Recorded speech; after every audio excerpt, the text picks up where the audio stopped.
ബന്ധപ്പെട്ട് സ്ഥാനാർത്ഥി തന്നെ ഇപ്പം വാർത്തകളിലൊക്കെ ഇടം പിടിച്ചു തുടങ്ങി. നോട്ടിഫിക്കേഷൻ ഒക്കെ നമുക്ക് ബാക്കി പാലക്കാട് ആരായിരിക്കും യു ഡി എഫിന്റെ സ്ഥാനാർത്ഥി അല്ലെങ്കിൽ കോൺഗ്രസിന്റെ പ്രതിനിധി വരിക? അല്ല, നമുക്കത് പിന്നെ യു ഡി എഫിന്റെ സ്ഥാനാർത്ഥി ആയിട്ട് ആര് മത്സരിക്കത്തില്ല എന്ന് ഏതെങ്കിലും മണ്ഡലത്തിൽ ഏതെങ്കിലും കാലത്ത് പറയാൻ പറ്റുന്ന ഒരാളല്ലല്ലോ ഞാൻ. ഏതെങ്കിലും കാലത്ത് പറയാനുള്ള കപ്പാസിറ്റി ഉണ്ടായിരുന്ന ഒരാളല്ലല്ലോ ഞാൻ. ഇപ്പൊ തീരെയില്ല. അപ്പോ ഏതെങ്കിലും കാലത്ത് ഏതെങ്കിലും മണ്ഡലത്തിൽ സ്ഥാനാർത്ഥി ആര് എന്ന് തീരുമാനിക്കാനായിട്ടുള്ള ഒരു കപ്പാസിറ്റി ഒരു കാലത്തും എനിക്ക് ഉണ്ടായിട്ടില്ല. അത് ഇനി നിയമസഭ വേണ്ട, വാർഡിൽ എനിക്ക് അതിനുള്ള കപ്പാസിറ്റി ഉണ്ടായിട്ടുള്ളൂ. വാർഡ് കമ്മിറ്റിയല്ലേ തീരുമാനിക്കുന്നത്. അപ്പം സ്വന്തം കാര്യം പറയാം, അടുത്ത നിയമസഭാ തെരഞ്ഞെടുപ്പ് മത്സരിക്കുമോ എവിടെങ്കിലും? അല്ല, ഞാനിപ്പോ നിലവിൽ നിയമസഭാ സാമാജികനാണല്ലോ. അടുത്ത തെരഞ്ഞെടുപ്പായിട്ടില്ല, നോട്ടിഫിക്കേഷൻ വന്നിട്ടില്ല. ഇനി എത്രയോ കാര്യങ്ങളുണ്ട്. നമുക്ക് അത്രയും സർട്ടനായിട്ട് നാളത്തെ കാര്യത്തെ പറ്റി ഇപ്പൊ ഉറപ്പ് പറയാൻ കഴിയുന്ന ആളുകളല്ലോ നമ്മളാരും. അതുകൊണ്ട് ഞാൻ പറഞ്ഞത് ഇതിൽ നിന്ന് എന്തെങ്കിലും ഒരു വാർത്ത സൃഷ്ടിക്കണ്ട. ഞാൻ ഒന്നും പറഞ്ഞിട്ടില്ല എന്നുള്ളതാണ് ഇതിന്റെ വാർത്ത. അത് ഇനിയും ഞാൻ പറഞ്ഞതിന്റെ അറ്റവും മൂലയും വെച്ച് വാർത്ത സൃഷ്ടിക്കപ്പെടാതിരിക്കാൻ വേണ്ടിയിട്ട്, സൃഷ്ടിക്കണോ വേണ്ട എന്നുള്ളത് നിങ്ങളുടെ തീരുമാനം. ഞാൻ ജനങ്ങളോട് പറയുകയാണ്, ഞാൻ ഒന്നുമേ പറഞ്ഞിട്ടില്ല. അത്തരം കാര്യങ്ങളെ പറ്റിയിട്ടൊന്നുള്ള ഒരു ചർച്ചയും ഞാൻ ആരോടെങ്കിലുമോ എന്നോടാരെങ്കിലുമോ നടത്തിയിട്ടില്ല എന്നുള്ളതാണ് യാഥാർത്ഥ്യം. ഞാനതാ പറഞ്ഞത്, ഞാനൊന്നും പറഞ്ഞിട്ടില്ലല്ലോ. ഞാൻ പറയാത്ത കാര്യങ്ങൾ നിങ്ങൾക്ക് വേണമെങ്കിൽ എന്റെ പേരിൽ കൊടുക്കാം. ഞാൻ പറഞ്ഞിട്ടില്ല, ഞാൻ അങ്ങനെയൊന്നും പറഞ്ഞിട്ടേ ഇല്ല. ഞാൻ അതിനെപ്പറ്റി ഒരു കമന്റും ചെയ്തിട്ടില്ല എന്നുള്ളതാണ് ഫാക്ട്. ഇനി വാർത്ത എന്ത് വേണമെന്ന് നിങ്ങൾക്ക് തീരുമാനിക്കാം. മുൻകൂർ ജാമ്യാപേക്ഷയുമായി ബന്ധപ്പെട്ട കാര്യത്തിൽ അടുത്ത ദിവസം കോടതി പരിഗണിക്കുകയാണല്ലോ. വിധി ഞാൻ മുൻപും പറഞ്ഞിട്ടുണ്ടല്ലോ, ഈ സത്യം ജയിക്കേണ്ടതാണ്, സത്യമേ ജയിക്കാൻ പാടുള്ളൂ. അപ്പൊ അതുകൊണ്ട് അതിനകത്തൊന്നും എനിക്ക്. അങ്ങനെ രാഹുൽ മാങ്കൂട്ടത്തിന്റെ പ്രതികരണം വന്നിരിക്കുകയാണ്. അറസ്റ്റ്, ജാമ്യം ഒക്കെ കഴിഞ്ഞ് അടൂരിലെ വീട്ടിലുള്ള രാഹുൽ മാങ്കൂട്ടം ആദ്യ പ്രതികരണം നടത്തിയിരിക്കുന്നു. അതിൽ പ്രധാനമായിട്ടും കേസിനെ പറ്റിയുള്ള ചോദ്യങ്ങൾക്കൊന്നും രാഹുൽ മാങ്കൂട്ടം മറുപടി പറയാൻ തയ്യാറാവുന്നില്ല. അത് കേസിനെ കുറിച്ച് പിന്നീട് പറയാം, കോടതിയിൽ നിൽക്കുന്ന കാര്യങ്ങളെക്കുറിച്ച് ഇപ്പോൾ സംസാരിക്കുന്നില്ല എന്നാണ് രാഹുൽ മാങ്കൂട്ടം പറയുന്നത്. പക്ഷേ 2026 നിയമസഭാ തെരഞ്ഞെടുപ്പിൽ നിയമസഭാ തെരഞ്ഞെടുപ്പിൽ താൻ മത്സരിക്കുമോ ഇല്ലയോ എന്നുള്ള കാര്യത്തെക്കുറിച്ച് തള്ളാതെയും കൊള്ളാതെയും നോട്ടിഫിക്കേഷൻ വന്നിട്ടില്ലല്ലോ, തെരഞ്ഞെടുപ്പ് ആവട്ടെ, ഇപ്പോഴും ആ ജനപ്രതിനിധിയാണ്, കാലാവധി പൂർത്തിയായിട്ടില്ല, അതുകൊണ്ട് തന്നെ നോട്ടിഫിക്കേഷൻ വരട്ടെ, അത് കഴിഞ്ഞ് നോക്കാം എന്നാണ് രാഹുൽ പറയുന്നതെങ്കിലും രാഹുലിൻ്റെ വാക്കുകളിൽ ചില കാര്യങ്ങൾ മറഞ്ഞു കിടക്കുന്നുണ്ട്, ഒളിഞ്ഞു കിടക്കുന്നുണ്ട്. അത് രാഹുൽ മാങ്കൂട്ടത്തിൽ മത്സരിക്കുമെന്നുള്ളത് തന്നെയാണ്. ഇപ്പോൾ നമ്മുടെ മുന്നിലൊരു ചോദ്യം എന്ന് പറയുന്നത് മത്സരം എങ്ങനെയുള്ള മത്സരമായിരിക്കും എന്നുള്ളതാണ്. എന്ന് വെച്ചാൽ രാഹുൽ കോൺഗ്രസിൻ്റെ സ്ഥാനാർത്ഥിയായി അല്ലെങ്കിൽ യു ഡി എഫിൻ്റെ സ്ഥാനാർത്ഥിയായി മത്സരിക്കുമോ, അതല്ല സ്വതന്ത്രനായിട്ട് മത്സരിക്കുമോ എന്നുള്ളതൊക്കെയാണ് ചോദ്യങ്ങൾക്ക് ഉത്തരങ്ങൾ ഇപ്പം നമുക്കൊന്നും പറയാനില്ല. കാരണം ഊഹാപോഹങ്ങൾ പറയുന്നതിലേക്ക് താല്പര്യപ്പെടുന്നില്ല. വരും ദിവസങ്ങളിൽ വളരെ നിർണായകമായ ചില നീക്കങ്ങൾ ജാമ്യം ലഭിച്ച് പുറത്തുള്ള രാഹുൽ നടത്തുന്നുണ്ട്. അപ്പോൾ വരും ദിവസങ്ങളിൽ ഇതിലൊരു വ്യക്തത ഉണ്ടാവുമെന്നുള്ളതാണ്. ഒരു കാര്യം ഉറപ്പാണ്, അത് എനിക്ക് 100% ഷുവർറ്റിയോട് കൂടി പറയാൻ കഴിയും, നിങ്ങൾക്കും അത് മനസ്സിലാകുമെന്ന് തന്നെയാണ് ഞാൻ കരുതുന്നത്. രാഹുൽ മാങ്കൂട്ടം പാലക്കാട്ട് നിന്ന് മത്സരിക്കും. ഇതിനപ്പുറം ഇനി മറ്റെന്ത് ചോദ്യങ്ങളും മറുപടികൾ വരും ദിവസങ്ങളിൽ നമുക്ക് വളരെ കൃത്യമായിട്ട് ആധികാരികമായിട്ട് പറയാൻ സാധിക്കുമെന്ന് തന്നെയാണ് ഞാൻ കരുതുന്നത്. കാരണം ഊഹാപോഹങ്ങൾ പറയാൻ ഞാനില്ല. വരും ദിവസങ്ങളിൽ ആധികാരികമായിട്ട് നമുക്ക് പറയാൻ സാധിക്കുമെന്ന് ഞാൻ വിശ്വസിക്കുന്നു. അപ്പോൾ പാലക്കാട് നിന്ന് മത്സരിക്കുമെന്നുള്ളത് ഇത് തന്നെയാണ് നമ്മളെല്ലാവരും ആഗ്രഹിച്ചതും പാലക്കാട്ടുകാരും ആഗ്രഹിച്ചത് ഇത് തന്നെയാണ്.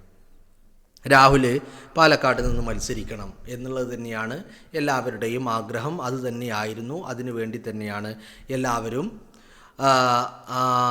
കാത്തിരുന്നതും അത് തന്നെയാണ്, അല്ലേ? അല്ലെന്ന് പറയാൻ കഴിയില്ല. കാരണം ഇവൻ രാഹുൽ മാങ്കൂട്ടം വിഷയവുമായി ബന്ധപ്പെട്ട് കേരളത്തിലെ വിവിധ കോണുകളിൽ നിന്നുള്ള ആളുകൾ പ്രതികരിക്കുമ്പോഴും പാലക്കാട്ടെ ജനത അത് പ്രതികരിക്കുമ്പോഴും ഒക്കെ നമുക്ക് കാണാൻ കഴിയുന്നത് അതിൽ അവർ രാഹുൽ മാങ്കൂട്ടത്തിനോടുള്ള സ്നേഹവും കരുതലും അവരുടെ പ്രാർത്ഥനയും അവരുടെ ആഗ്രഹങ്ങളും ഒക്കെ അവർ വെട്ടിത്തുറന്ന് പറയുന്നതാണ് നമ്മൾ കാണുന്നത്. പാലക്കാട് നിന്ന് രാഹുൽ ഉണ്ടാവണം എന്ന് പറയുക. അതിന് കാരണമെന്ന് പറയുന്നത് എനിക്ക് തോന്നുന്നു രാഹുൽ മാങ്കൂട്ടത്തിന് ഇപ്പോൾ ലഭിച്ചിരിക്കുന്നത് എന്ന് പറഞ്ഞാൽ ഇപ്പോൾ 2024 രാഹുൽ മാങ്കൂട്ടം MLA ആയി തിരഞ്ഞെടുക്കപ്പെടുന്നത്. അപ്പോൾ ഈ 2024 അദ്ദേഹം തിരഞ്ഞെടുത്ത് ഇനിയിപ്പോൾ 2 വർഷക്കാലം അയാൾക്ക് പൂർണ്ണമായിട്ട് MLA സ്ഥാനത്ത് തുടരാനുള്ള ഒരു കാലാവധി പോലും ഉണ്ടായിരുന്നില്ല എന്നുള്ളതാണ് അതിൻ്റെ യാഥാർത്ഥ്യം. പക്ഷേ ഈ ഒരു 1.5 വർഷം കൊണ്ട് രാഹുൽ മാങ്കൂട്ടം പാലക്കാട്ട് വലിയ മുന്നേറ്റവും വലിയ സ്വാധീനങ്ങളും ഉണ്ടാക്കിയെടുത്തിട്ടുണ്ട് എന്നുള്ളതാണ്.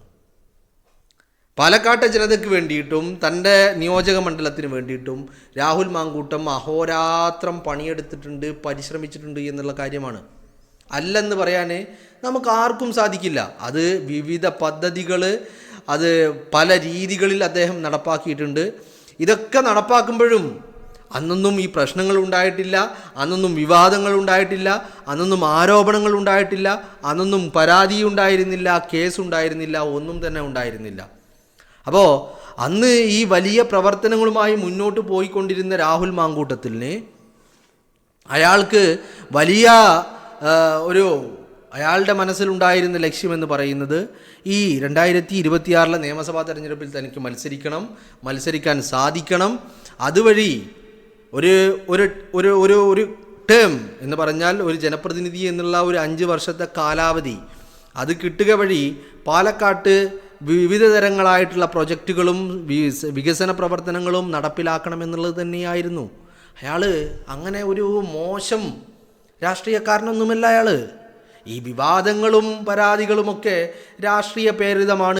കഴിഞ്ഞ ദിവസത്തെ കോടതി വിധി അത് പത്തനംതിട്ട ജില്ലാ കോടതി ജാമ്യം നൽകിയ വിധിയാണെങ്കിലും അതല്ല ഹൈക്കോടതിയിൽ 1ാമത്തെ പരാതിയിൽ രാഹുൽ മാങ്കൂട്ടത്തിലെ മുൻകൂർ ജാമ്യാപേക്ഷ പരിഗണിച്ചുകൊണ്ടുള്ള ഹൈക്കോടതിയുടെ നിരീക്ഷണങ്ങളാണെങ്കിലും ഒക്കെ പുറത്തേക്ക് വരുമ്പോൾ ഈ പരാതികളും ഈ പറയുന്ന കേസുമൊക്കെ അടപടലം മൂഞ്ചുമെന്നുള്ള കാര്യത്തിൽ നമുക്ക് ആർക്കും ഒരു സംശയമില്ല. അപ്പോൾ രാഹുൽ മാങ്കൂട്ടം ഒരു രാഷ്ട്രീയ വേട്ടയാടലിൻ്റെ ഇരയാണ് എന്നുള്ള കാര്യം നമുക്ക് ഉറപ്പിച്ച് പറയാൻ സാധിക്കുമെന്നുള്ളതാണ്, അല്ലേ?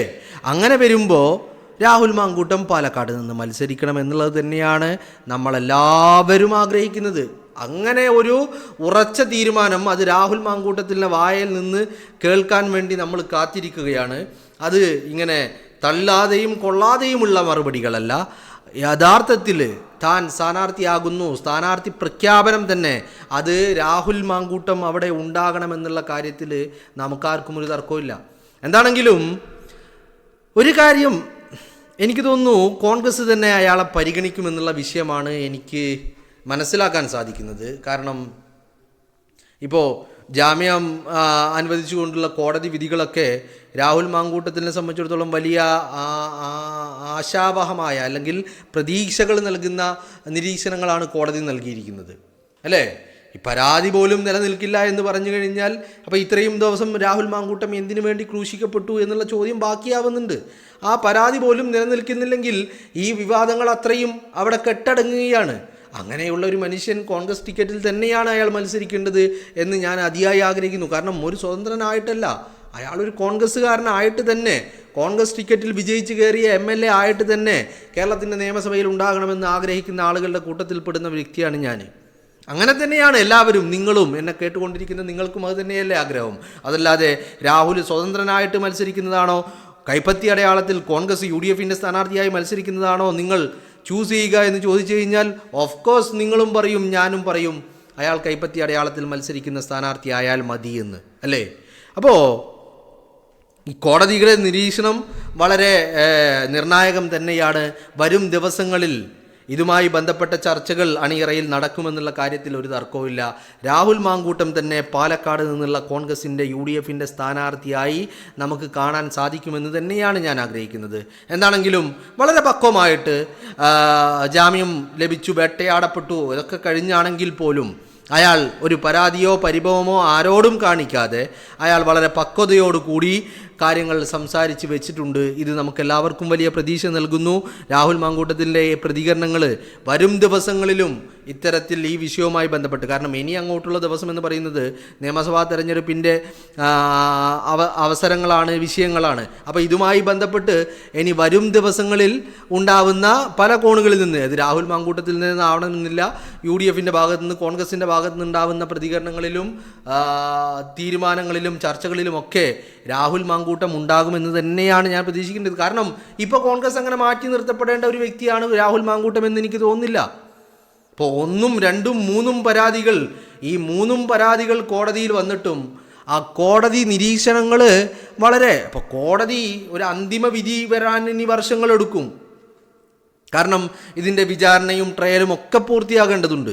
അതിന് മേ ബി അടുത്ത ഒരു തെരഞ്ഞെടുപ്പ് വരെ നമ്മൾ കാത്തിരിക്കേണ്ടി വരും. എന്ന് പറഞ്ഞാൽ 2026 തെരഞ്ഞെടുപ്പല്ല, 2031 ഒരു കേരള നിയമസഭയിലേക്ക് ഒരു തെരഞ്ഞെടുപ്പ് ഉണ്ടായിട്ടുണ്ടെങ്കിൽ അന്ന് വരെ ചിലപ്പോൾ നമ്മൾ കാത്തിരിക്കേണ്ടി വരും.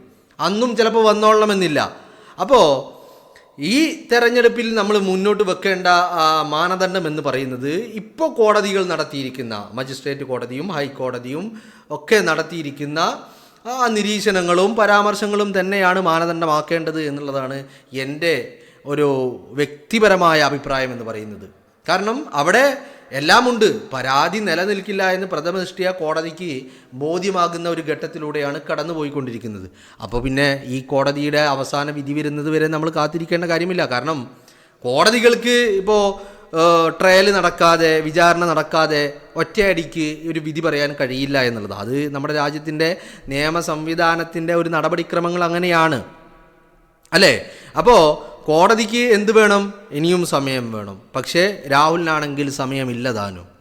അപ്പോൾ അങ്ങനെ വരുമ്പോൾ പരിഗണനാ വിഷയം ഇപ്പോൾ കോടതികൾ നടത്തിയിരിക്കുന്ന പരാമർശങ്ങളും നിർദ്ദേശങ്ങളും അല്ലെങ്കിൽ നിരീക്ഷണങ്ങളും മാത്രമായിരിക്കണമെന്ന് എൻ്റെ അഭിപ്രായം എന്ന് പറയുന്നത്. അതായത് രാഹുലിനെ കോൺഗ്രസ് പരിഗണിക്കണം, ഇതായിരിക്കണം മാനദണ്ഡം, അയാൾക്ക് കോൺഗ്രസിലേക്ക് തിരിച്ചെത്താനും UDFൻ്റെ സ്ഥാനാർത്ഥിയായി പാലക്കാട്ട് നിന്ന് മത്സരിക്കുവാനും സാധിക്കട്ടെ എന്ന് തന്നെയാണ് ഞാൻ പ്രതീക്ഷിക്കുന്നതും ആഗ്രഹിക്കുന്നതും.